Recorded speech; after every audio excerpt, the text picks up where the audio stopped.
Welcome to Speaking with Aristotle, a rhetorical analysis of a TED expertise talk. What I'm going to do now is a rhetorical analysis, that is, an examination of exactly how particular persuasive techniques are used in someone's speech.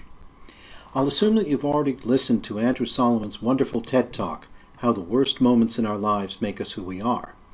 If you haven't, please go back and do that now so you can follow along with what I'm saying. The point of this rhetorical analysis is primarily practical. I want to show how you, too, can do some of the things that he does in his talk that will help you persuade your audience. Keep in mind that Andrew is good at what he does, and it can be a little intimidating to think that you'll be trying to do the same things. Well, you don't necessarily have to go to such a powerful extreme, and his topic is broad and philosophical. So he's asking his audience to reconsider something pretty fundamental to their nature. Your talk doesn't need to extend quite that far. In addition, many of his observations come from deep contemplation of highly personal experience. Your talk can come from experience too, but it doesn't need to be quite this momentous. In any case, please take a look at the few moments where he does something in particular with his rhetoric to draw you in and persuade you that he's right and that we ought to change our way of thinking in response. So, just to review, here are the 5 elements of Aristotle's pentad in the order in which I think they appear in the talk. First is ethos. Now, this one is essential. Nothing you say matters if no one believes you or trusts you. So you must establish the values and credibility of your own expertise and your own persona in relation to the community. Logos, which we commonly think of as logic, is something a little bit broader. It's the quality of confirming that you have the necessary expertise to communicate something true and real to your audience, and that you do so in a logical manner. In other words, this one means that your speech has both internal consistency, that it makes sense, and external validity, that it's about true things. Pathos is also important. That is the quality of creating an emotional connection with your audience and confirming the importance of the subject. This answers the big "who cares" question, and it's very important. Likewise, telos, the idea of building a common goal for your audience in light of the point made in the speech. It asks them to do something specific, to respond to that speech, not just follow along and be persuaded by it, but to take action. Kairos works very well with telos. It connects the speech to its place and occasion, often answering the forgotten questions of why are you telling me this here and now? So with these in mind, let's take a look at this opening.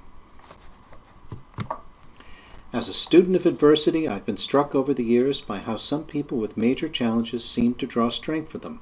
And I've heard the popular wisdom that has to do with finding meaning. Notice the second sentence too. And for a long time I thought the meaning was out there, some great truth waiting to be found. Now already in 2 sentences he's done 2 important things. First, he's established common ground with the audience by means of an appeal to conventional wisdom, what he calls the popular wisdom. Because he admits that he thought this way for a long time, it's okay for us to have believed the same thing too. And he's going to tell you how his thinking changed. The phrase "for a long time" tells you that it's no longer the case. So when he hits you with his main point, his thesis, in the next paragraph, it's both an interesting, contrarian view and one we're invited to share. Now here it comes. It's a 2-sentence paragraph emphasized through his tone and body language. Over time, I've come to feel that the truth is irrelevant. We call it finding meaning, but we might better call it forging meaning. Notice that this is part of logos, the logic of the piece. He moves very seamlessly from one element to the other.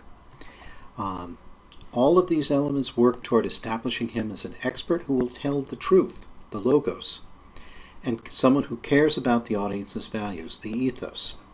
And all of these in turn depend on his credibility. Here comes some more pathos. where he tells a moving anecdote about feeling excluded as a child that he frames with a central claim about the paradoxical value of suffering. Not only does this story elicit an emotional response from the audience, but it also establishes the importance of the subject. It's enough to make the talk matter to us, but not too much as to make it entirely personal. Nearly as soon as he finishes telling his own story, he moves on to another equally moving story about a rape victim that was part of the research he conducted for his book. So by connecting the pathos of genuine human suffering with the logos of systematic published research, he makes a powerful case for his talk as representing something both vitally important and demonstrably true. And that wind-up is just perfect. I survived that childhood through a mix of avoidance and endurance.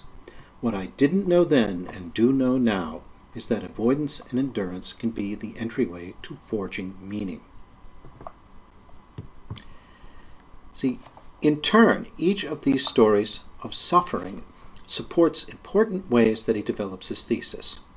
The powerful variations on his initial claim, that we forge meaning in our lives rather than discover it, come at the end of each anecdote, like the moral to a fable, but with greater nuance and complexity. And after speaking with the human rights activist in Burma, he finally draws this conclusion. And I understood her to be saying that concessions confer only a little humanity, where full humanity is due, that crumbs are not the same as a place at the table, which is to say you can forge meaning and build identity and still be mad as hell. Now, this wonderful ending fits perfectly with what he also gets from a Soviet dissident. Sometimes forging meaning can give you the vocabulary you need to fight for your ultimate freedom. So what he's been driving at, with his anecdotes about his own life and with the lives of others that he's encountered in his research, is that you can do it too. Look at the number of times that you appears here. You are given the vocabulary. You can forge meaning. The ending of his talk, where he discusses his escape from self-loathing and shame toward a life of celebration, gives the audience a mission too, a telos, to discuss and celebrate difference as a way of forging identity. In addition, the kairos of the talk, its place among all the TED Talks ever given by experts in many fields, its dual status as both a live talk given to a live audience and an artifact of the internet preserved in audio, video, and text files, all these things relate the time and circumstances of 20th century digital communication to a momentous turning point in history. If we live out loud, we can trounce the hatred and expand everyone's lives. Here he's brought the you and the I together in a we. I'll leave you to discuss the importance of that move from I to you to we on the discussion boards.